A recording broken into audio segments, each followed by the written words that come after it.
నింపబడినట్లుగా సహాయం చేయమని ప్రార్థన చేస్తున్నాం నాయన. అయా ప్రతి బిడ్డని వారి కుటుంబాలని ప్రభువా అయా దీవించమని ప్రార్థన చేస్తున్నాను తండ్రి.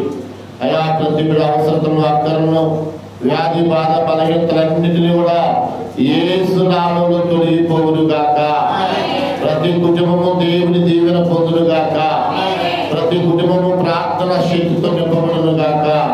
ప్రతి కుటుంబము పరిశుద్ధాత్మ బలముతో నింపబడును గాక. ప్రతి కుటుంబము చుట్టూ దేవుని కాపుదల కంచె వేయబడును గాక. సంఘ నిరాలు విశాలపరచబడును గాక.